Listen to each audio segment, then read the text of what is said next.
what's going on, y'all? T-Bob here. And Jake as well. And you're about to watch a little OTB LSU. We're going to give you all the latest, greatest between LSU football, baseball, women's basketball, softball, and everything in between. Bottom line, if you want to talk Tigers, keep it locked, subscribe, like it, and we hope you enjoy. Do the Tigers still need help in the secondary? Because Maurice Hampton is back in the portal. That's right. Somehow Maurice Hampton is still playing college sports. Yes. No. Yes. That Maurice Hampton? Maurice Hampton. Okay. Oh, you actual Mortal Kombat. Yeah, hell yeah. Portal Combat time. Yeah, let's go.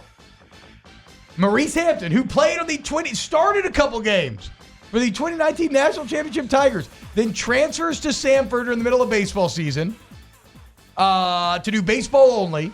He then went to Memphis and joined the football team last year. He did not record a stat, but he's back in the portal. Man, that's... Moham!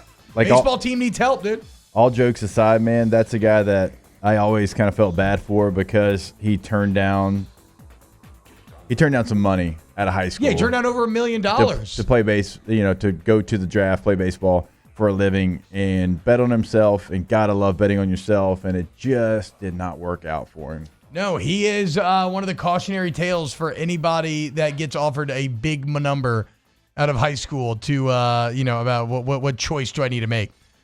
Scott Dice, how is this possible? That's kind of how I felt as well. It feels like it's been a long time since I thought about Maurice Hampton. So he last, you said, was at Memphis? Yes, this last season he was on the Memphis football team, did not record a stat. Turned down $2 million, says Ava. What about baseball? I think he only appeared in a couple. I guess he's not playing because he's transferring now. I don't know. I hope he makes it somehow, someday. Yeah, that's tough. I'm trying to look up and see if he had any baseball stats since. He had an okay season in Samford 2 years ago, or when he first transferred there. He had like 254, played in a bunch of games. Yeah. Nothing too much to write home about. 2023, he only got 11 at-bats at Samford. Former five-star corner Kamani McLean transferring out of Colorado. Remember, this was one of the big gets, one of the big wins for Deion Sanders after he got that Colorado job. He was number 13 overall recruit in that 2023 class. Only played in 9 games, only started 4. When asked why, Sanders said study, like what he could do more to get more playing time, right? Sanders said study and prepare. Be on time for meetings. Show up to meetings. Understand the scheme. I check film time for each player so I can see who's preparing. So if I don't see that, you would be a fool to put somebody out there who's not prepared. That goes for all our players. So seems like a lot of red flags to me there. Anytime a show up for meetings is dropped by the head coach, Jake, but former 5-star corner hitting the portal. I mean, people are going to kick the tires on that. Like maybe in Alabama, who needs defensive back? Yeah, Alabama needs it really bad. That's their position of need, which again is crazy considering just who they had and how long they had those players under Nick Saban, because that was obviously his position. I would assume there's going to be multiple teams. I mean, you talk about a guy who's got playing experience, 5-star, all that. So there'll be multiple teams that are involved in those conversations. And I still think LSU is going to add a veteran guy. Now, it might not be to this extent. And I know some people think they're going to only add a starter. I don't even think that. I think they're going to look at a veteran presence in that room to kind of lead that young charge, because you're going to have some incredibly young football players start probably, but certainly play throughout the year. Yeah. Speaking of LSU, Shoebang says, I personally think the football season will be another 3-loss season. The offense can't be better than last year, and I don't think the defense will make enough improvements to cover the gap. I hate it, but I think I'm inclined to agree, man.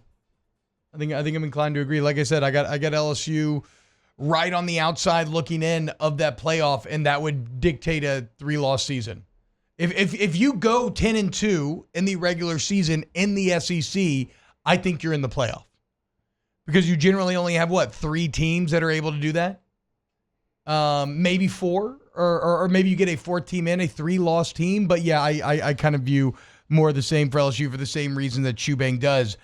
Your defense will improve again, but your offense is going to take a step back, and it's just, do those kind of cancel each other out, and you end up kind of where you were this year? So so we're not the ones pumping the sunshine here. You say the offense is going to take a step back. Mm-hmm. I do think the offense is going to look different. I don't know that it's going to be this huge jump back.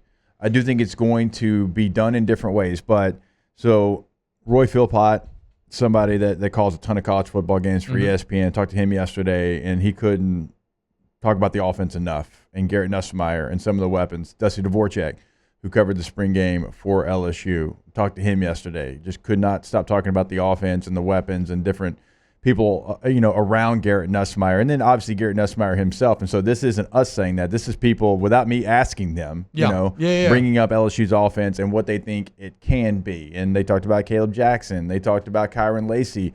And the offensive line, you're back in place. Yeah, they're awesome. And this isn't throwing shade at Turner at the center position, but I don't think that you're missing much with him going to the NFL draft. I think he's a really good player, but I think you're solidified at that position. Yeah, DJ Chester he has a higher ceiling than Turner. He does. He's going to have some struggles in the interim, and here I am disrespecting Charles Turner again after years of doing it and him proving me wrong.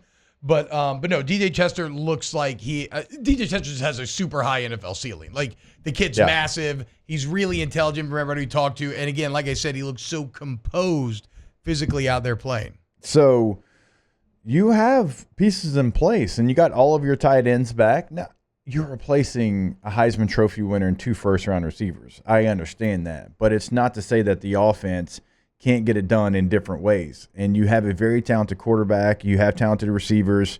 You've got the same offensive line, the same running backs. Basically, coming back, tight end room is the same. So a lot of those pieces are returning. And you're a place that has shown you have receivers waiting in the wings. When it's their turn, they can come in and they can be difference makers. Now, the numbers will look different. I'm not saying you're going to have the number 1 offense in the country, but I don't think it's going to be this fall off a cliff. I still think you're a top 15 offense in the country. So again, and this is why it's good to talk these things out, because I agree with you. Like, I still think it's going to be a great offense. But there is that undeniable step back. Like you said, let's say you go from 1 to 10 or 1 to 15, somewhere around there. Do we believe that the defensive improvement will be as such that it will not only make up for that relative step back, but then also exceed to the point where you do increase your win total and you do beat like an Alabama or one of the best teams on this schedule? And although this is not completely fair because Blake Baker's not allowed to game plan in a spring game, I just being honest, I did not come out of the spring game feeling good about the defense. And that's fair. I mean, there was things that, reared their ugly head again, as far as coverages. And your hope is that more time with all the new coaches, because even though Corey Raymond was here for a long time, like, he's new to the defensive back room. Like, those guys have not been coached by Corey Raymond. And so those things are still going to take time. And I knew this was coming, and that's why I tried to phrase it maybe as best I could. And, like, lose 3 first-rounders, you're not going to be better on offense. I'm not saying you're going to be better, but the drop-off I don't think is going to be huge. In 2006, we had 3 first-rounders on offense. We had Jamarcus Russell, number 1 overall pick. True. We had Dwayne Bowe, and we had Buster Davis. True. 3 first-rounders on offense. All right? Our 2007 offense was better than our 2006 offense, in my opinion. And that's not Gary me being Croton, biased. Dude.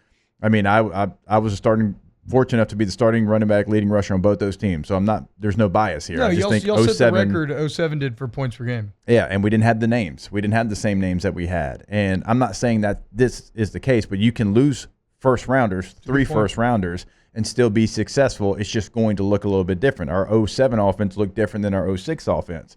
So if you go from 1 to 15, but on defense you go from 100 to 71, I do think that that's a big enough jump for you to be able to go out there and still play at the same level and have the opportunity. LSU was only 1 spot away from the playoff a year ago. Yeah. So how much can you improve on defense? Can you go from 100 to 71? I think you got to improve more if you're going to get to that 10-win mark in the regular season. I think you got to be a top 50 defense. I think with investing $10 million in working over the staff in the way that you did, you need to be a top 10 defense. Or excuse me, not top 10. Excuse me. No. My bad. Pump break. I was like, whoa. No. Top 10? Top 50. I'm saying you basically spent $10 million switching over personnel. You still have Harold Perkins. You've got some talent else. Like, you have veteran leadership, guys like Major Burns, Sage Ryan. Like, yeah, I think that I think they need to be top 50, even with the personnel. And that's crazy that we're getting to the point where I'm saying top 50, and it feels like that's a take that has heat to it. But that should be the expectation, and that's what you got to do. And then maybe I'll start to get the 10-win range. If you go to 50 on defense, let's say number 50 right there at the mark, what would you have to be offensively for you to feel confident to say they can get to 10 wins? Probably the top 15. Yeah, top 15.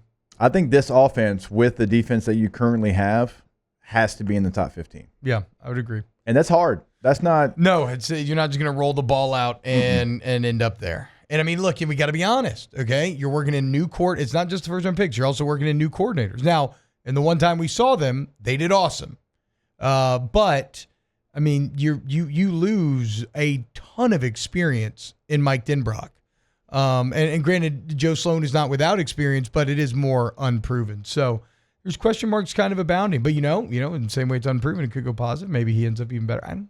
We'll see. I think that you lose Jaden Daniels' ability to run the football. That's the obvious statement. At any moment, he could go 70, 80 yards. You don't have that. And nobody in the country had that, really, outside of LSU. But we talked about it yesterday. I think your running game, as far as design runs to running backs, will be better this upcoming season. Absolutely. How much of that, though, can you make up losing Jaden? You're not going to make it all the way up. No. It'd be foolish for us to say anything other than that. But how much ground can you make up? How much more effective can you be at the running back position? Because you're going to have more runs up. You have to trust your best asset. Your best asset is your offensive line. It's the best position group on your team, 100%. And it's not even close. That is your best group. You have to trust them. You have to give them more on their plate. You have to say, hey, Dellinger, hey, Emory Jones, like, we're going to ask you to do more things. Like, you're going to be, a gap scheme / zone scheme / whatever we need scheme that week. Yeah. Running game. We're not going to be just an inside zone team anymore. And like, hey, guards, we're running power. We're running counter. We might even pull the tackle. I mean, gosh, we used to do that all the time with Saron Black, and I loved it. Yeah. I mean, some of the best highlights in LSU football history are Ben Wilkerson pulling around from the center position on Horn Boss against Oklahoma and Georgia and winning those massive games in 03. If you want to see football erotica with a tackle pulling, go watch 2000. God, what year was that? 2004, LSU at Florida. Joseph Adai running behind a pulling Andrew Whitworth. Wow. Probably 10 to 12 times, because Florida knew it was coming. Everybody in the swamp knew it was coming, and they couldn't do anything about it. Seems like a consistent theme with Florida at LSU. Wow, Jake, what incredible takes. I mean, those guys, they're just the best. I think so. And if you think so, again, hit the like button, subscribe, ring the bell so you get notifications when we post every single day here on OTB LSU.